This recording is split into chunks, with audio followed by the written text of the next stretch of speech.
जो व्यक्ति अच्छा सोचता है वो व्यक्ति अच्छा करता है। जो व्यक्ति अच्छा करता है उसी को समाज अच्छा मानती है। जो व्यक्ति गलत सोचता है, आप गलत सोच रहे हैं तो एक दिन आप गलत करोगे जरूर। व्यक्ति जो सोचता है ना वो हो जाता है। मैं जैसा सोचता हूं मैं वैसा हूं, आप जैसे सोचते हैं आप वैसे हैं। आपकी सोच आपका निर्माण करती है। क्यों ये बात सही है? इसलिए अच्छा सोचना चाहिए, आप अच्छे बनेंगे। आप बुरा सोचेंगे, आप सोचो कि मैं फांसी लगा लूं, फांसी लगा लूं, आप एक दिन फांसी जरूर लगा लेंगे। और आप यदि सोचेंगे कि मैं किसी को भोजन कराऊं, किसी को भोजन कराऊं, जरूर आप किसी को भोजन कराओगे, जरूर आप किसी का भला करोगे।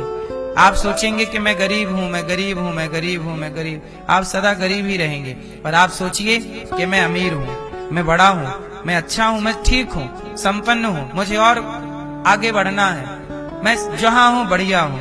यदि आप संतुष्टि से आगे बढ़े तो आप तरक्की कर पाओगे। व्यक्ति पहले अपने सोच को ठीक करे। हम अपनी सोच बेहतर कर देंगे, हम अपने आप ठीक होने लग जाएंगे। एक गिलास में गंदा पानी भरा है, एक गिलास में गंदा पानी भरा है। बताओ उस पानी को साफ करना हो तो क्या करेंगे? उसे पलटा नहीं सकते आप, तो क्या करेंगे? एक गिलास में गंदा पानी है, उसे साफ करना है, बताओ कैसे करोगे? आप बताओ, हैं? आप बताओ कैसे साफ करेंगे उसे? है कोई उपाय कि नहीं है? गंदा पानी आप ऐसे पलटा के नहीं निकाल सकते। हाँ, एक गिलास में गंदा पानी है, आप साफ पानी डालते रहिए, कंटिन्यू करना पड़ेगा। कंटिन्यू आप साफ पानी डालते रहिए, अपने आप गिलास का पानी साफ हो जाएगा। यदि आपके मन में गलत विचार आ गए हैं, गलत थॉट चल रहे हैं, तो आप अच्छे विचार भरते रहिए, अपने आप बुरे विचार समाप्त हो जाएंगे। अच्छे विचारों से बुरे विचार नष्ट हो जाते हैं। जैसे बुरा पानी, गंदा पानी अच्छे पानी से अपने आप समाप्त हो जाता है, ऐसे। अब आप लोग क्या करते हैं? गिलास में पानी गंदा है, आपके विचार गंदे हैं, लेकिन आप सही विचार नहीं भरना चाहते और गंदगी लाते हैं और गंदा गंदा सोचते हैं, इसलिए आप गंदे हो जाते हैं। यदि आपके अंदर गंदगी है, गंदे विचार हैं, तो कोई बात नहीं। इस धरती पे ऐसा कौन है जिसके मन में गंदे विचार ना आते हो, गंदे ख्याल ना आते हो? सबके मन में आते हैं, लेकिन सही विचारों से उन गंदे विचारों को समाप्त, जैसे अंधकार को प्रकाश से दूर किया जा सकता है, अंधकार को प्रकाश से समाप्त किया जा सकता है। यदि बीमारी है, समस्या है, तो समाधान भी है। आपको समस्या तो पता होती है पर समाधान पता नहीं होता, इसलिए हमें समाधान की ओर बढ़ना चाहिए। और समाधान कहाँ है? समाधान चाहते हो जीवन का तो श्रीमद् भगवद गीता पढ़ो, रामचरितमानस पढ़ो, सत्संग करो। हर समस्या का समाधान सत्संग में है, इसलिए सत्संग करते रहो। आप पॉजिटिविटी से भरते रहेंगे। जो व्यक्ति पॉजिटिविटी से भर जाएगा उसके भीतर की नेगेटिविटी, नकारात्मकता रिलीज हो जाएगी, समाप्त हो जाएगी। इसलिए कहता हूं कि आप थोड़ा ही सही, एक घड़ी आधे की पुनियाद, तुलसी चर्चा राम की हरहि कोटि अपराध। थोड़ा ही सही सत्संग जरूर किया करो, सत्संग जरूर करना चाहिए। सत्संग से व्यक्ति उत्साह से भर जाता है, पॉजिटिविटी से भर जाता है।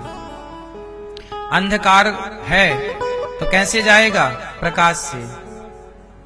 अंधकार है तो कैसे जाएगा? ऐसे पाप हैं तो कैसे जाएंगे? पुण्य से। जैसे एक गिलास में गंदा पानी है, साफ पानी भरते रहिए, गंदा पानी खत्म। ऐसे जीवन में पाप ही पाप है, तो पाप खत्म करना है तो क्या करें? पुण्य भरिए, पुण्य भरते रहिए, पुण्य करते रहिए, उस पुण्य से पाप समाप्त हो जाता है। ऐसे ही आदमी पाप करता है और डर जाता है, मैं पाप कर चुका, क्या करूं? पुण्य करिए ना साहब। यदि पाप अपना फल देगा तो पुण्य आपका साथ देगा, पुण्य आपको मजबूती देगा। पुण्य क्या करता है? उस पाप को कम कर देता है। जैसे मुझे 10 साल कष्ट भोगना है, पर मैंने पुण्य किया है तो वो 10 साल का कष्ट 10 दिनों में ही निकल जाएगा, 10 दिनों में कट जाएगा। भोगना पड़ेगा पर 10 साल का कष्ट मुझे 10 दिनों में, ये भी हो सकता है कि 10 घंटे में कट जाए, ये भी हो सकता है 10 मिनट में कट जाए, ये भी हो सकता है 10 सेकेंड में कट जाए। कई बार आपने देखा होगा सपना देखते हो, सपने में आप देखते हो कि आप मर गए, आपका क्या होता है, आप मर जाते हैं। सपने में कोई ने आपको मार दिया, आप गिर गए, मर गए, क्या था ये? आपने ऐसा सपना क्यों देखा कि आप मर गए? कई बार देखते हैं ना, अपने सपने में अपनी मौत देखते हो आप, कई बार बोलो हाँ। कई बार अपने को चिता पे जलता हुआ देखते हो, कई बार अपने को आप पानी में डूबता हुआ देखते हो, कई बार आप अपने को भागता हुआ देखते हो कि शेर खा रहा है, कोई जंगली जीव खा रहा है, या कोई आपको मार रहा है। ऐसे कुछ उल्टे सीधे सपने हम लोग देख ले। कई बार हम देखते हैं कि हम मर गए। क्यों देखा आपने ये सपना? कारण क्या था? सपना आया है ना, उसका कारण जरूर था। क्या कारण था? सुनो, एक्चुअली आज की तारीख में आपको मरना था, आज की तारीख में आपको, आज आपकी मौत थी, मृत्यु थी, परंतु आपने पुण्य किया, किसी को भोजन करा दिया, किसी को सहारा दे दिया, जाप कर लिया, नाम जप कर लिया, कथाएं सुन ली, सत्संग कर लिया, तीर्थ यात्रा कर ली, वृंदावन धाम आ गए, यमुना गंगा स्नान कर लिया, संतों का दरस परस कर लिया। क्या हो गया? आज आपको मरना था, लेकिन आपने पुण्य किया तो आपकी मृत्यु टल जाएगी। मृत्यु होगी पर कैसे होगी? सपने में हो जाएगी। सपने में आप मर गए मतलब मृत्यु टल गई। सपने में आप मर गए मतलब आपकी मृत्यु, कहते हैं ना, सपने में खुद की मौत देख लेने से उम्र बढ़ जाती है। उम्र क्या बढ़ गई? वो आपको मरना था, आप सच्ची मर गए पर सपने में मर गए, और आप जागे तो जस के तस, क्योंकि आपके पुण्य ने आपकी रक्षा कर ली। पुण्य कभी बेकार नहीं होता, पुण्य कभी मिथ्या नहीं होता। आपका पुण्य आपके साथ जरूर रहेगा, वो आपका साथ नहीं छोड़ेगा। इसलिए कहता हूं, पुण्य नित्य करना चाहिए। पुण्य करते रहो, करते रहो, करते रहो। पुण्य क्या है? निस्वार्थ भाव से आप किसी को भोजन कराते हैं, 2 रोटी का भी दान करते हैं ना, वो भी पुण्य है। आप किसी बेटी का विवाह करा देते हैं, वो भी पुण्य है। किसी बच्चे को आप अपने खर्चे से पढ़ा लिखा के योग्य बना देते हैं, ये भी पुण्य है। आप अपने द्वार पर गाय के लिए पानी की व्यवस्था कर देते हैं और गाय आके वो पानी पी जाती है, ये भी पुण्य है। आप अपने घर से गाय को 1 रोटी सम्मान से खिला देते हैं, ये भी पुण्य है। किसी भिखारी को आपने पेट भर भोजन दे दिया, ये भी पुण्य है। किसी भटके को रास्ता बता दिया, ये भी पुण्य है।